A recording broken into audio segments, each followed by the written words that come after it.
Et salut tout le monde, c'est Dorian et on se retrouve aujourd'hui pour une toute nouvelle vidéo sur Dorian Talk. Ça me fait plaisir de vous retrouver. On va savoir aujourd'hui quel est mon homme idéal. Tout simplement, parce que c'est pas la question la plus importante de la vie. Je vous le demande et on le saura à la fin de cette vidéo. Je vous invite à liker, vous abonner, commenter et si jamais vous correspondez au profil de l'homme idéal, n'hésitez pas à vous signaler en commentaire. On ne sait jamais. Ça se passe sur un truc absolument scientifique qui est megaquiz.fr. À mon avis, on est sur le truc le plus scientifique de la Terre. Mais on est parti et au moins on aura la réponse à cette question de pourquoi je suis toujours célibataire, étant donné que on a le portrait robot de mon futur mec idéal. On est parti. Que regardez-vous en premier chez un homme? Son regard, son style vestimentaire, son sourire ou son corps?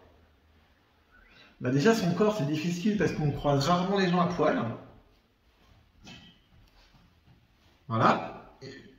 Mais sinon, hormis moi sur YouTube, on croise rarement les gens à poil. Donc j'aurais tendance à dire son regard parce que tu regardes en premier le visage et j'ai tendance à plus checker les yeux que la bouche quand je regarde un mec. Puis parce que tu cherches le eye contact en fait. Ça me paraît logique. Laquelle de ces personnalités correspond le mieux à votre type d'homme? Leonardo DiCaprio, Louis Garrel, Sinclair ou Kev Adams? Ben en fait, déjà il y en a un que je ne connais pas, donc le Louis Garrel, et les deux autres, voilà, donc ça sera Leonardo DiCaprio. Je suis pas sûr du choix des quatre mecs, vraiment, est-ce qu'on valide? On valide. Ce qui vous impressionne le plus chez un homme, c'est qu'il soit respecté pour son humanité, son intelligence, son travail ou son physique. Son intelligence, sans aucun doute, hein, je l'avais déjà dit, idéalement si le mec est plus intelligent que moi, ce qui n'est pas forcément hyper compliqué, vous le voyez sur les vidéos Culture G, mais idéalement si le mec est plus intelligent que moi, que je peux apprendre de lui, c'est hyper cool, donc son intelligence. Avoir des enfants pour vous, c'est indispensable, hors de question, l'aboutissement d'un couple heureux, alors ça clairement pas, un vrai sacrifice autant pour son physique que pour sa vie privée, ça c'est peut-être un peu hard au plus. On va mettre hors de question. Il n'est pas du tout prévu que j'ai des gosses. Qu'est-ce que vous ne pouvez pas supporter chez un homme? Qu'il ne vous regarde pas dans les yeux. Bon, déjà ça serait chelou, un mec qui ne te regarde pas dans les yeux, je vais dire n'importe qui, logiquement, est censé quand tu lui parles, te regarder dans les yeux. Qu'il soit prétentieux. Pas forcément, il y a des gens qui peuvent être prétentieux et qui peuvent se le permettre, entre guillemets, qu'il n'ait pas d'ambition, qu'il ne prenne pas soin de son style vestimentaire. Donc ça, osef totalement, hein, chacun est libre de s'habiller comme il veut. Encore une fois, hein. Attendez, je vous montre. Ah putain de mon souplesse, je fais un jogging vert en dessous. J'ai une veste de costume et un jogging vert. Je ne vais pas me moquer du style vestimentaire des gens, clairement. Ce que je ne supporterai pas, ouais, à la limite qu'il n'ait pas d'ambition. Ça, je pourrais trouver ça relou. Laquelle de ces personnalités correspond le mieux à votre type d'homme? Bah, du coup, on l'a dit, hein, Leonardo DiCaprio, on m'a mis 2 fois la même question.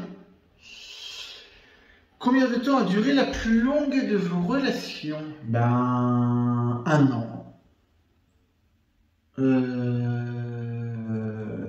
Non, parce qu'en vrai c'était 9-10 mois, donc c'est entre 6 mois et 1 an. Ouais. Voilà. Quel défaut ne pouvez-vous pas supporter chez les autres en général?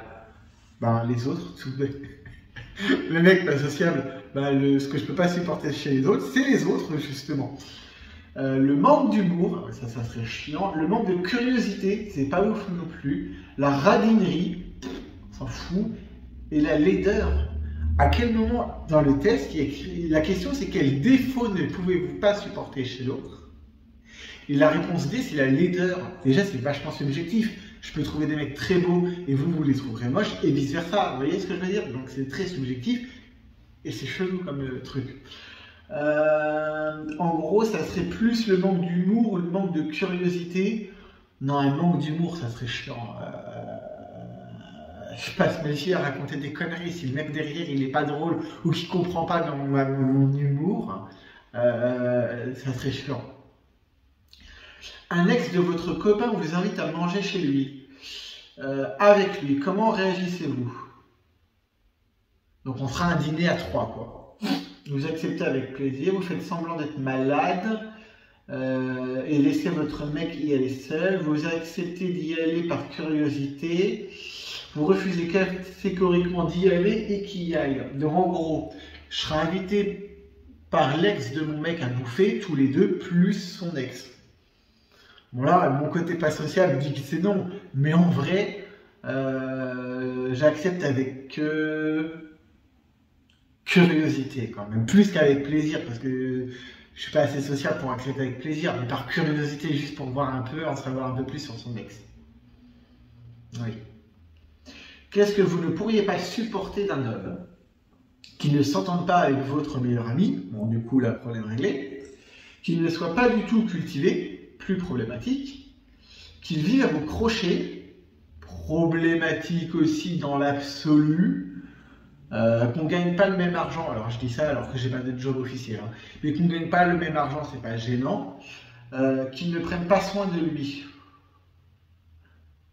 Je dirais qu'il ne soit pas cultivé. J'aurais du mal si le mec était vraiment plus débile que moi, c'est quand même pas facile, étant donné le niveau de connerie de la personne. J'aurais un peu de mal si le mec n'était pas cultivé. Quel âge avez-vous? J'ai entre 25 et 30 ans.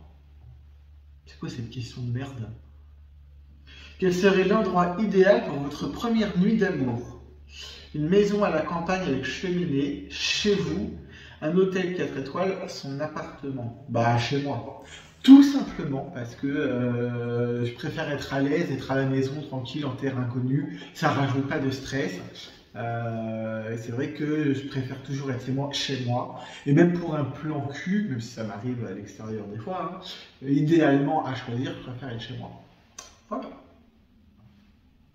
En général, pour vous séduire un homme, pour séduire un homme, moi, vous essayez de rester le plus naturel possible, vous le faites rire, lui parlez de vous, sortez votre plus belle tenue. Bon, ça, on a compris que non. Lui parler de vous, ça vient naturellement, mais c'est pas mon plus gros atout pour le séduire, je dirais. D'être le plus naturel ou de le faire rire. Je dirais en priorité d'être le plus naturel. Parce que si tu fais trop semblant au début, il y a un moment où ça merde, quoi. Donc voilà. Quel est votre signe astrologique? Je suis Cancer. Dites-moi vous, dans les commentaires, de quel signe astrologique vous êtes. Lors d'une soirée en boîte, une fille drague votre mec sous vos yeux. Comment réagissez-vous? Bon, une fille ou un mec, hein, du coup, hein, parce que si c'est une fille qui drague mon mec, je serais mort de rire. Donc si on drague mon mec en boîte, ça va vous flatte, vous aimez savoir que votre homme plaît. Vous allez voir votre copain pour lui dire que vous voulez rentrer. Non, je rentre pas de soirée parce que mon mec se fait draguer, quoi. Vous vous moquez ouvertement de la fille, vous allez le voir pour lui dire de dégager vite fait. Je vais le voir pour dégager vite fait. Mais en vrai, parce que sinon c'est pas drôle, imaginons qu'on est en boîte, je suis au bar et que mon mec est en train de danser sur la piste, je vois qu'il y a un mec qui rôde un peu trop près de mon gars, je vais twerker sur mon gars, histoire de marquer mon territoire. La vraie réponse, ça serait ça, parce que ça me ferait trop rire.